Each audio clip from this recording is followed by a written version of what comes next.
Do you know there's a story in the Bible where Jesus actually tells somebody not to go on a missions trip? This is Dan from sermonsnack.com, bite-sized truths in 5 minutes or less. There's an interesting story in Mark chapter 5 about the demon-possessed man.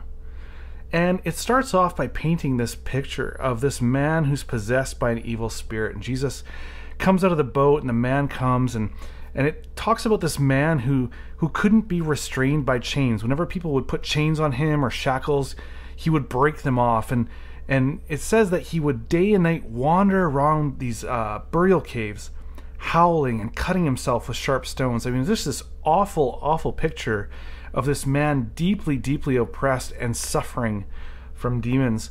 I mean, even when Jesus goes to cast out the demon and he's talking to it, the demon says, "My name is Legion." It's just, there's not just one demon, there's like thousands inside of this one guy. And so sure enough, Jesus casts out the demons, they go into a herd of pigs, and after this big ordeal and all is said and done, you gotta have this moment of the calm after the storm. And in verse 18 of chapter 5, it says, "So as Jesus was getting into the boat, the man who had been demon-possessed begged to go with him." Not just asked, not just offered, but actually begged, just desperately wanted to go with Jesus. And Jesus' response is really interesting here. It says this, Jesus said, "No. Go home to your family. Tell them everything the Lord has done for you and how merciful he has been." So the man started off to visit the 10 towns of that region and began to proclaim the great things Jesus had done for him. And everyone was amazed at what he told them.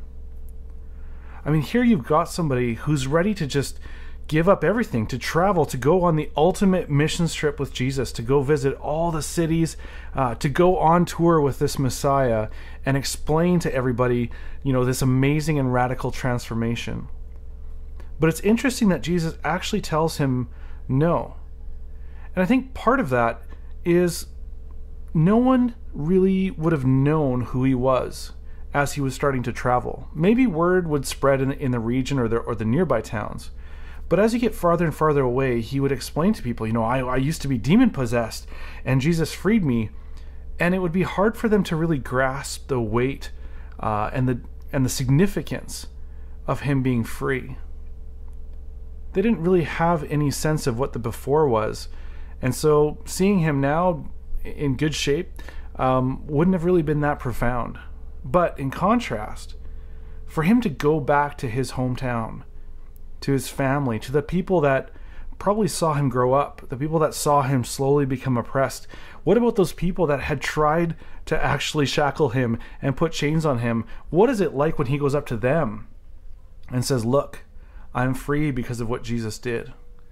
And so sometimes we think, if only we could go on a trip or on a big adventure, or go tell these people across the world about what God's done in our lives, and it just seems exciting and it's extreme and it's sort of this awesome adventure. And don't get me wrong, there's a time and a place for that, absolutely. But maybe there's something more significant and profound by taking your story and sharing it with people who know you. Whether that's at school, maybe that's with your family, with your in-laws, with your co-workers, whatever it may be. There's something profound about the people who have seen the before that can allow them to see the significance of the after.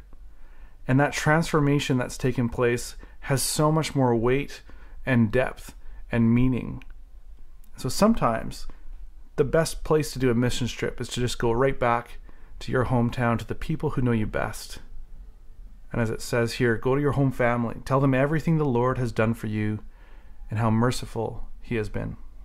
Thanks for listening. Don't forget to subscribe on Apple Podcasts or any other podcast app, or visit us online at sermonsnack.com.